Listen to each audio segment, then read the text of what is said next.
Okay, good morning, good afternoon, good evening, all. Happy to have you all as part of Weekly Science Review, the very first session. Today, we are going to be discussing boron-doped titanium dioxide from anodization of titanium boride for efficient photocatalysis. Photocatalysis has been gaining attention recently due to efficient generation of hydrogen directly from solar energy. So this particular paper is talking about catalysis, so we'll learn more about it. To get started, Dr. Ayyappan Ilangovan will be giving some preamble of photocatalysis as well as what this paper touched on. And then we'll go into discussion session, so where we can all participate. So if you'd like to participate, please raise your hand, and then we can prioritize based on the first in, first out type approach. That way we are not all trying to talk each other. And to let you all know, this call is being recorded, and we'd like to have it being shared for all of those who are in remote places who could not attend today real time. So with that, it's my pleasure to introduce Dr. Ayyappan Ilangovan. Dr. Ayyappan Ilangovan just graduated from Kansas State. His research was on novel three-dimensional nanostructured carbon materials as electrocatalyst supports in low temperature fuel cells.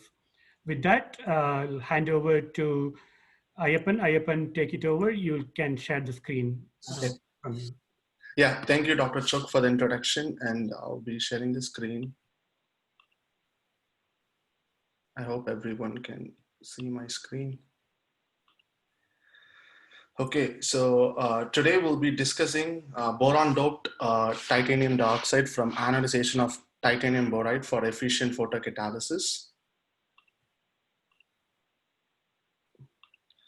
So before going into the paper, I would like to give a quick introduction about what is photocatalysis. So photocatalysis is the rate of acceleration of a chemical reaction that occurs in presence of light, and with the help of a material called photocatalyst. So that photocatalyst assists in the absorption of light, and it is involved in the chemical reaction. So we all know about photosynthesis, where chlorophyll converts carbon dioxide and water into sugar and oxygen, and so chlorophyll acts as a photocatalyst. So in the photocatalysis that we would be is mimicking photosynthesis as an artificial photosynthesis, where we can have carbon dioxide getting converted into fuels, or water getting split into hydrogen and oxygen. And also we can also have any degradation or decomposition of any pollutants. Basically, you have an organic compound that can be converted into, that can be decomposed into carbon dioxide and water.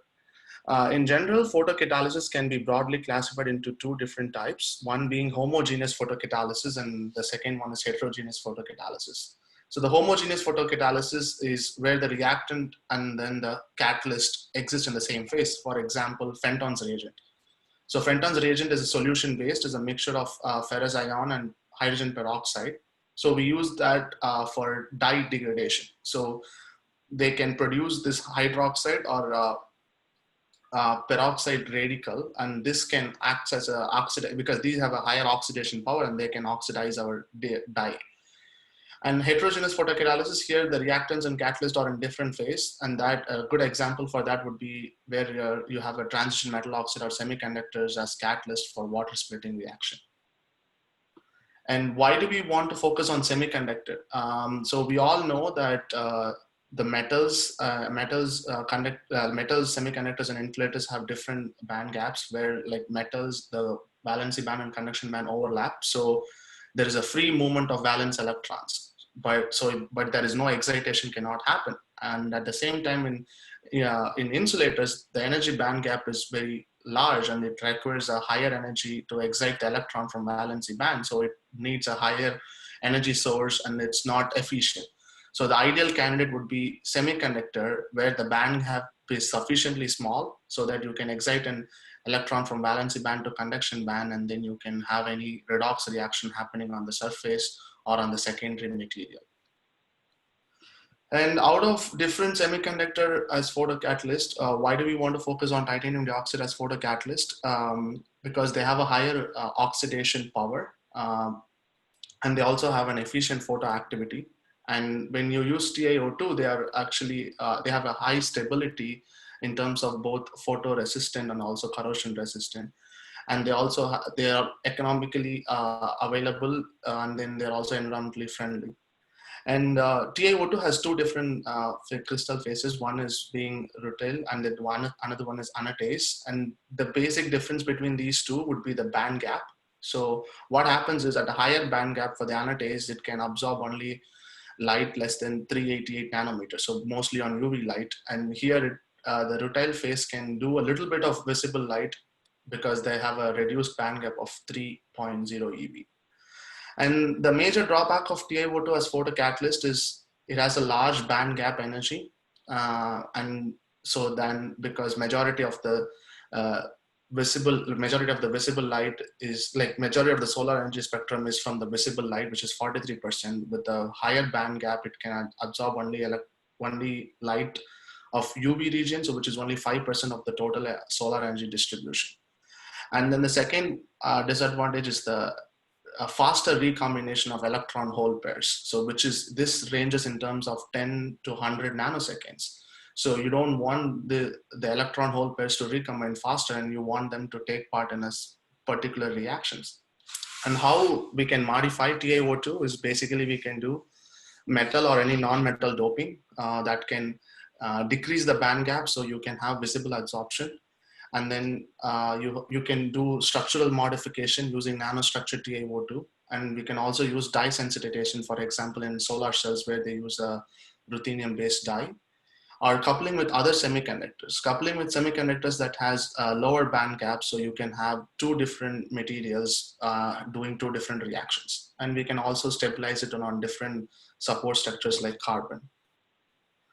And photocatalysis has different applications ranging from self-cleaning or also on energy applications where in water splitting or dye-synthesized solar cells, or we can also use an environmental remediation such as treating wastewater or water purification or antibacterial sterilization.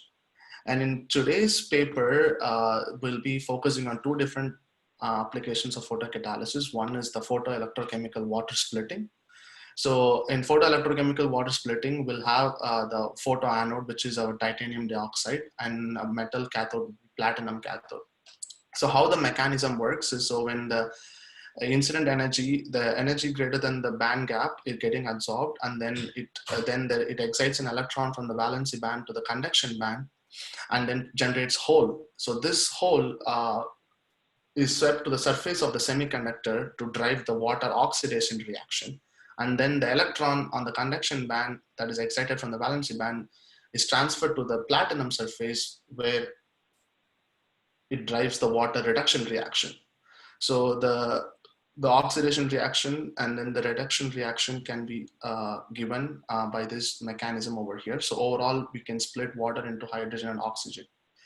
And one important criteria for the semiconductor to be a photocatalyst is, since this overall cell potential is minus 1.23 volts, you need the band gap to be greater than 1.23 eV. And so not exactly equal to 1.23 eV, you might have some over potential. So it's always required to have a semiconductor that has a band gap of close to 2 eV, so you can have an efficient water splitting happening with your photocatalyst. The next one would be the degradation of organic pollutants. So here the mechanism is still the same, but the reaction happens on just the TiO2 itself. So once the holes are generated, the holes reacts with the electron donors or electron acceptors absorbed on the semiconductor surface, whereas here the OH minus captures the electron to form hydroxyl radicals, and here the oxygen in the atmosphere receives an electron to form superoxide anions. And these oxygen radical and hydroxyl radicals has very high oxidation power. So then it can help to decompose or degrade the pollutants into like CO2 and water. So in this paper, they have focused on, so TiO2 can be produced by using different techniques, and they have used anodization of using anodization of titanium boride to produce titanium dioxide. So they have used two different surface of TiB2. So basically they have cut along the surface parallel to the front of the TiB2 to produce 100 surface. And when you cut the TiB2 perpendicular to the front of the surface, you can produce this 001 surface. And so the anodization changes, the product of your anodization changes with respect to your different crystal surface. For example, you can see when they do the anodization of the 100 surface, they can form a TiO2 layer, which after annealing for 1 hour at 600 degrees Celsius in air can be used as a photoelectrochemical water splitting anode.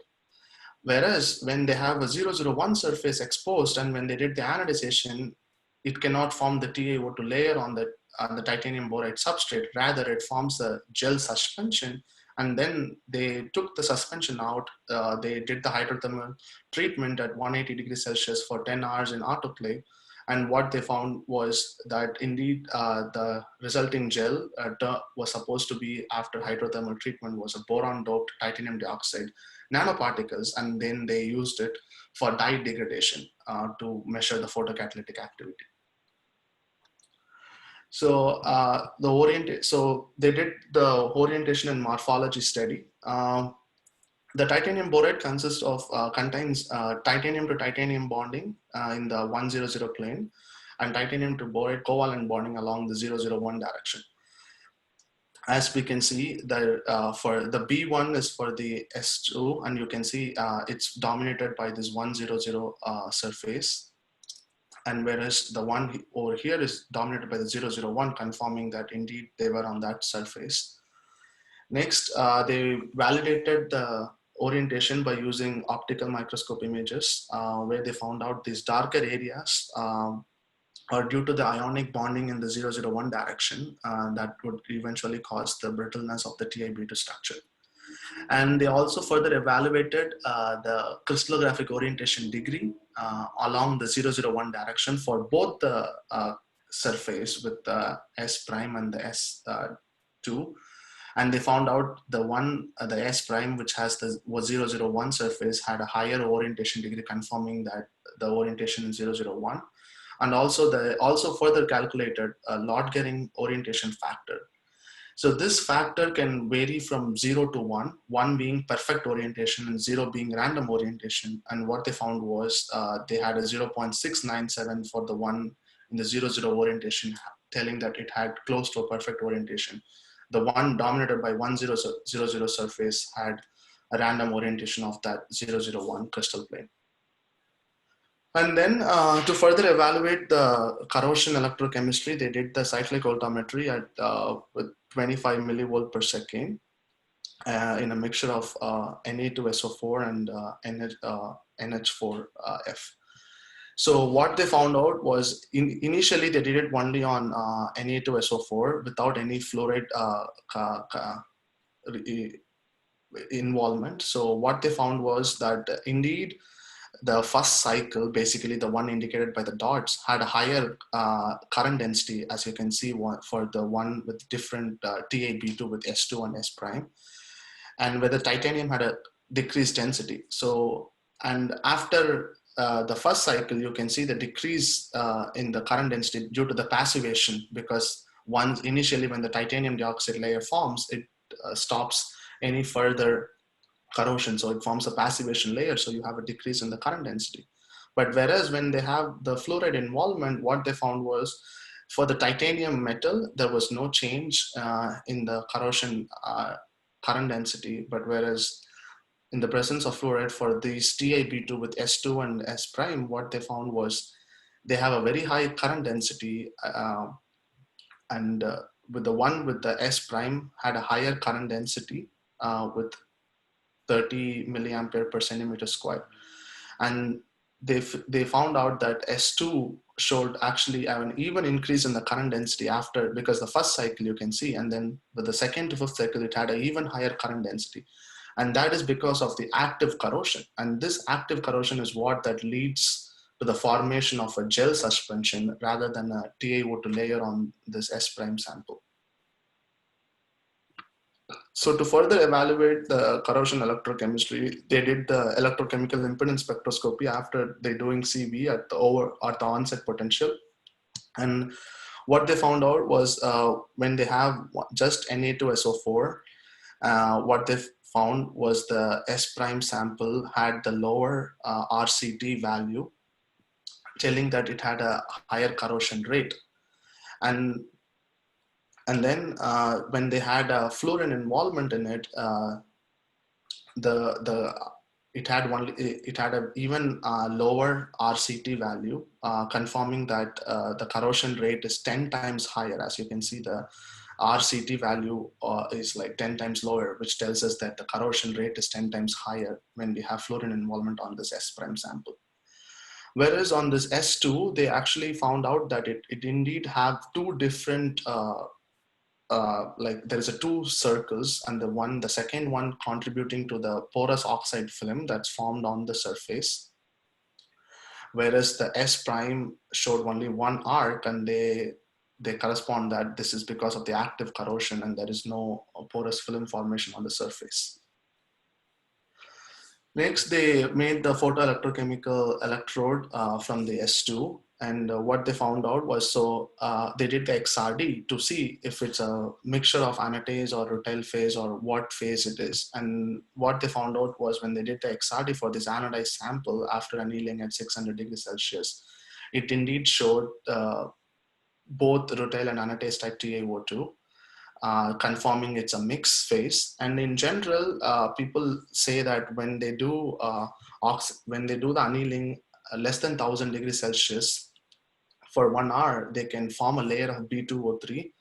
But indeed, even though they did it with 600 degrees Celsius, they indicate that there is no B2O3 formation, and it's only a pure oxide layer formed during the anodization process. Next, they did the ellipsometry to measure the thickness of the film formed on the surface, and what they found out was the TiB2 had a 5 micrometer thickness TiO2 layer, which is 10 times thicker than the one that you can form on the pure titanium metal.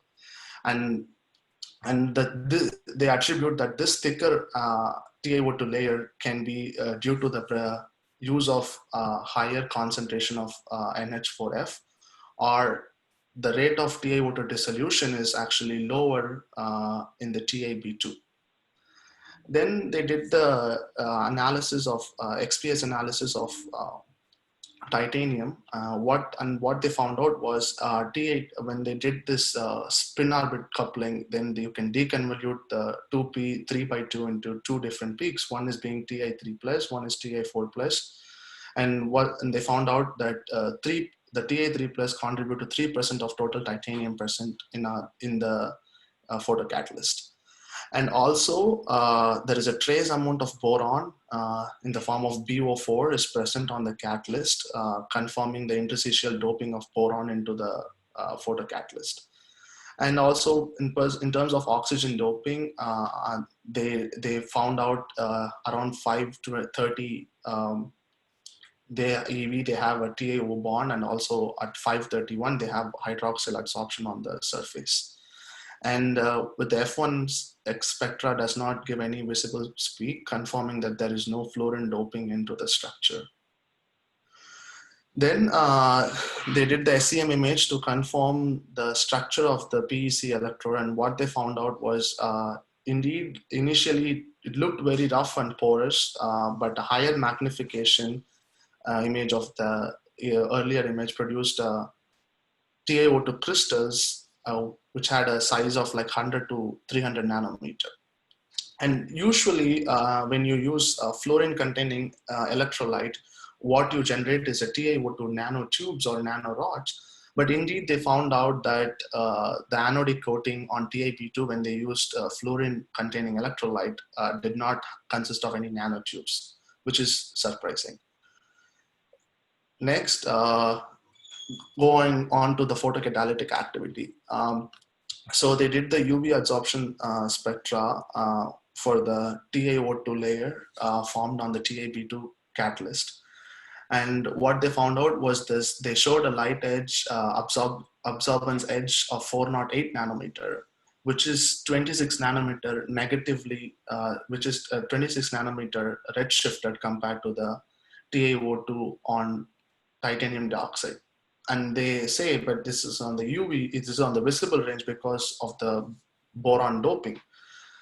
And then they derived the Mott-Schottky plot. So Mott-Schottky plot can be formed between the inverse of the square of capacitance with the bias voltage from the, and then you can calculate the capacitance from the imaginary impedance from the EIS spectra. And the intercept with the x-axis is basically called as the flat band energy, which can also be called as the onset potential.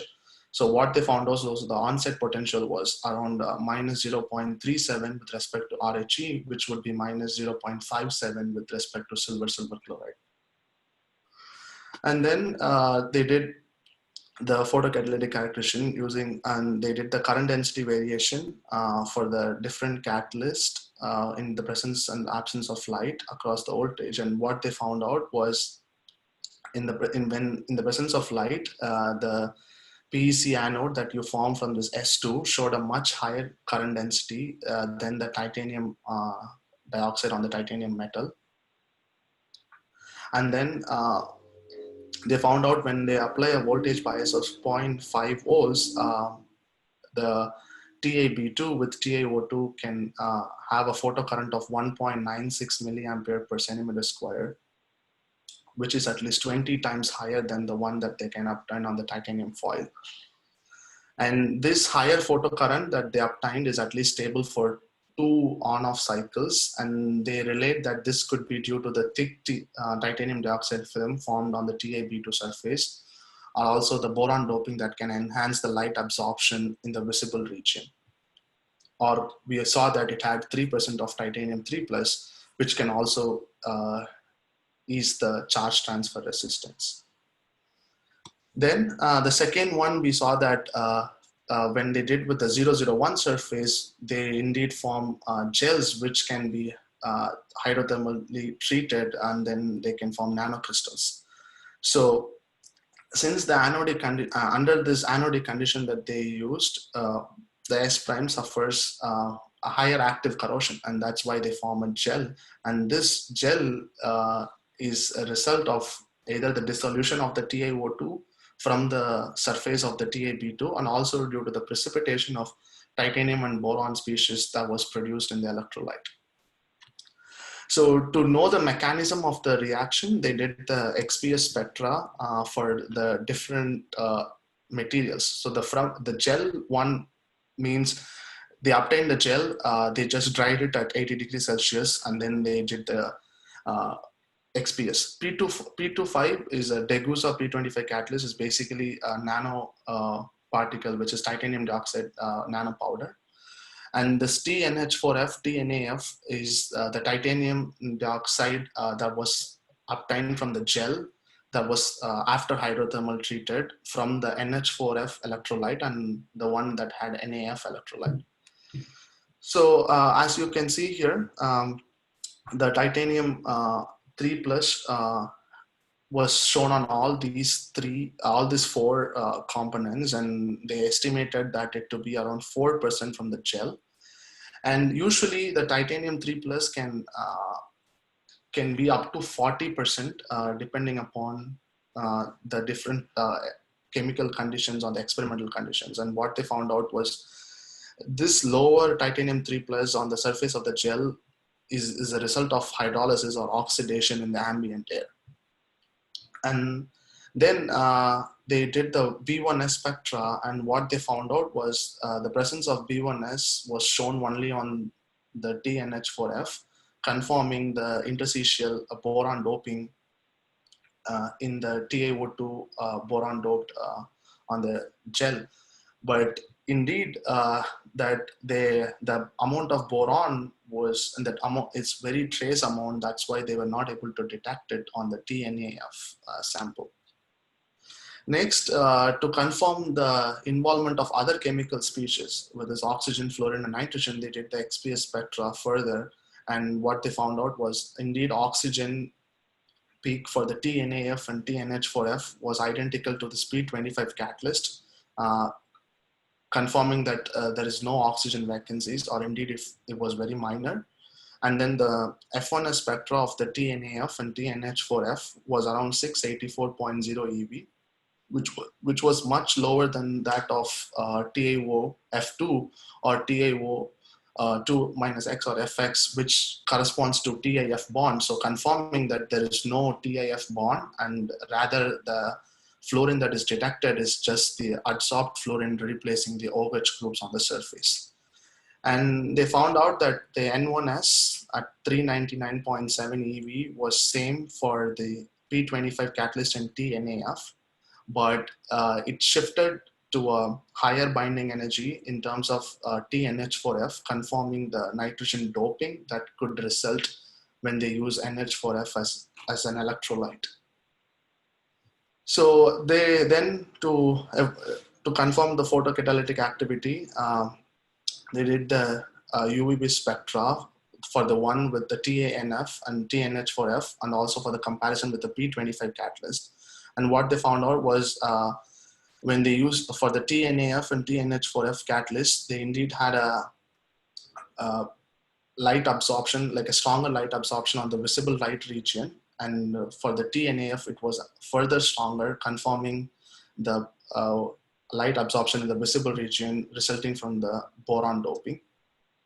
And also they did the XRD for the resulting samples, and what they found out was it was not a mixture of rutile or anatase as we saw in the S2, and indeed it had only anatase type TaO2 with decreased peak in the intensity, and also it shifted to a lower angle, as we can see here, confirming the boron incorporation into the material.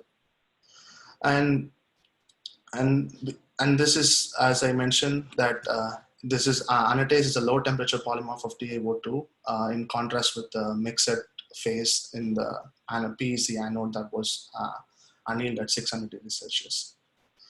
Then to confirm the morphology, they did the SEM, and what they found out was the TNAF indeed had a TaO2 particles with 20 to 30 nanometer in diameter, when the TNH4F had smaller particles of 10 to 20 nanometer, but which eventually aggregated.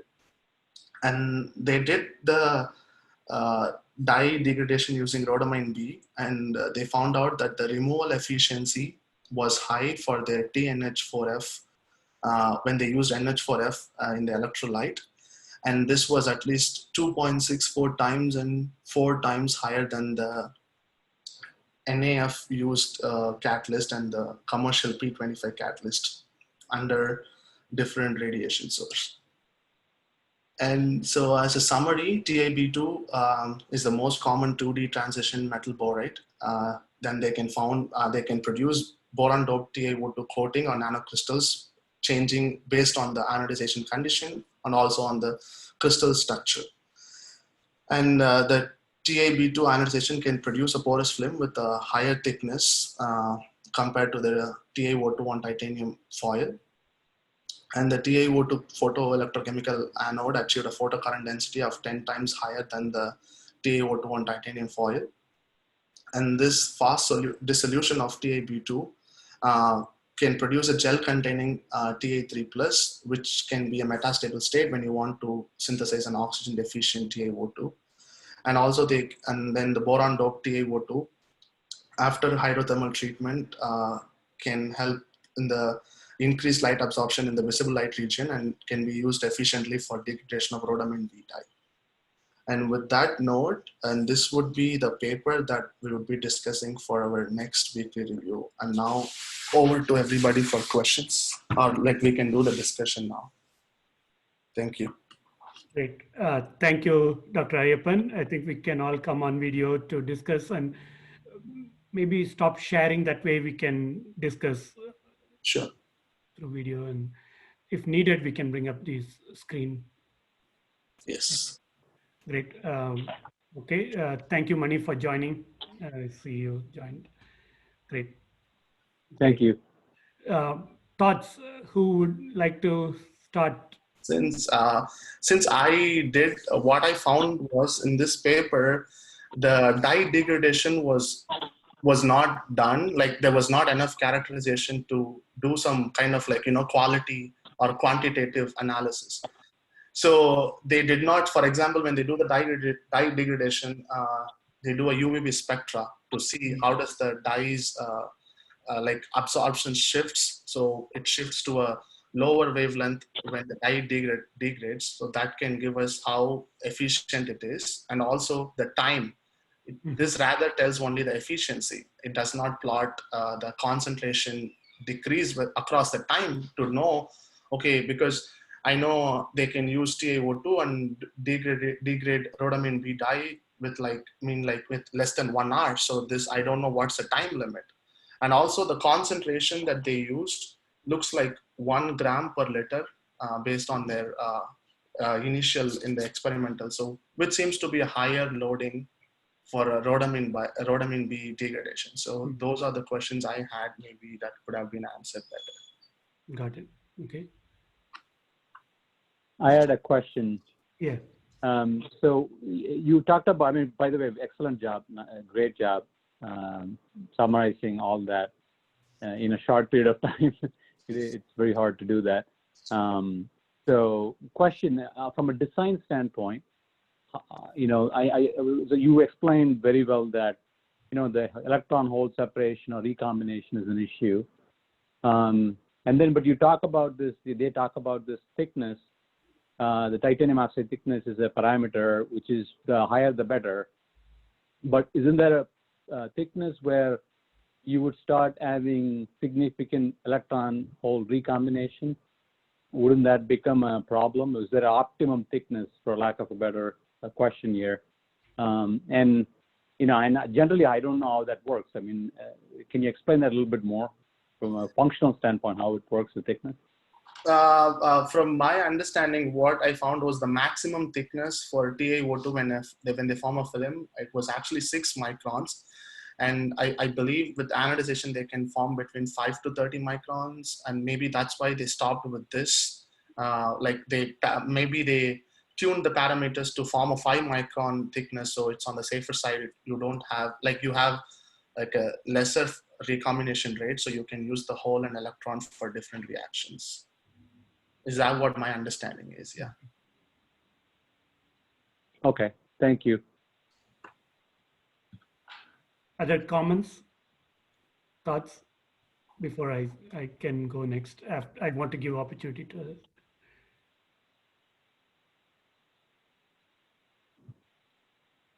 I had one, it's not a question, it's kind of a out of curiosity. So they have used the TiB2 as a starting material. So I think the main reason was to do the boron doping on the TiO2 layer. So can there be any other way they can TiO2 can be done with any other doping that could help for the photocatalysis? Is that a boron doping necessity? Can there be any other doping that could help for TiO2? I think the overall idea of this paper was, I mean, of course, there is they have done a huge of nitrogen doping or phosphorus doping before. And their ideology is people have always formed TiO2 by using anodization of titanium foil. And they have said it's been very less researched on using anodization of TiB2 to produce TiO2. So that's the reason why they basically used this and then started with TiB2 as a starting material and anodized to form TiO2. And they had an additional advantage of interstitial boron doping because of TiB2 in the TiO2 catalyst. So that's the overall ideology of their work. So the annealing they do it, is it in what temperature, what atmosphere is that? They just do it in air at 600 degrees Celsius. Yeah. Yeah, that's surprising that it did not form B2O3. Yeah. No, and it's actually contradictory because if you read this paper, they say it does not form B2O3. And maybe if you read, you probably look at the page 5, they form that B2O3 can act as a scavenger for H plus near the surface. So those two statements contradicts that. Initially they say that B2O3 is not formed based on their XRD data. And then in the later one, they say the dissolution rate of titanium dioxide is decreased on TiB2 surface, maybe because of the B2O3 that can act as a scavenger. So those two contradicts. Okay. I think in XPS they show the boron peak, so I don't think they have deconvoluted it to see whether they have B2 Yes. in that, right? Yep. Yes. That's correct. That's correct. Okay. Great. Okay, I have a question. So, like you said that the ideal band gap would be something around 2 volts, and they say in the paper that like TiO2 has a band gap of 3.2. So for the boron dope, do you know, does it change significantly? What's the? It should change. If I were them, I would have done the further analysis of the UV spectra. So you can so once you get the UV spectra, you can calculate alpha H mu square and plot that across the energy, which is H mu, and which is directly related to the band gap. So when you draw, and then wherever the intercept on the x-axis can give you the band gap. So in that way, if they did the UV vis for the TiO2 powder and then the one with the boron-doped TiO2, and then they extract this, they can ideally do the band gap, but they haven't reported band gap at all on the paper. So that was a little surprising too. Yeah, that's what I was thinking as well. The premise is that it can only absorb UV light initially, and now they're changing it to the visible light range, but they're missing like an important part, which they discussed at first.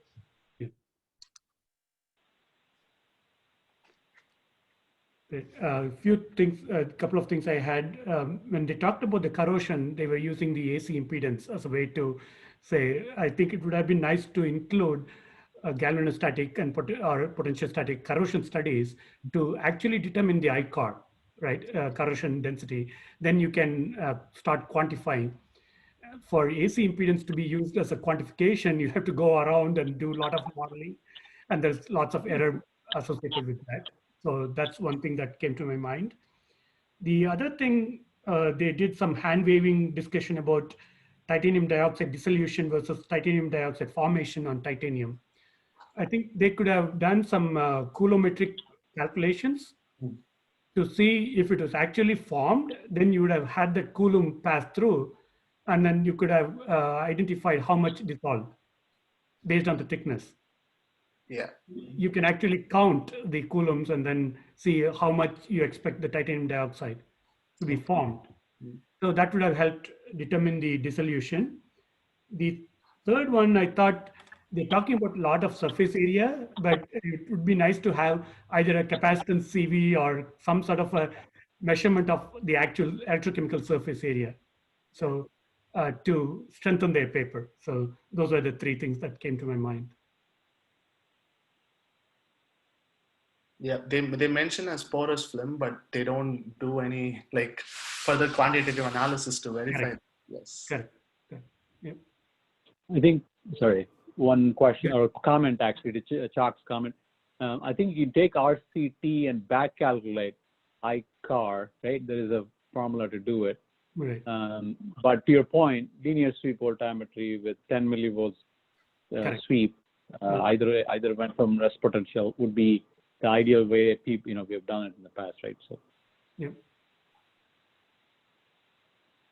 Okay, great. Any other comments or thoughts? So if not, let me mention again, next week we'll be discussing the rapid product analysis for the electroreduction of CO2. And we'll also send the link to RSVP and other things. With that, I'll stop the recording now.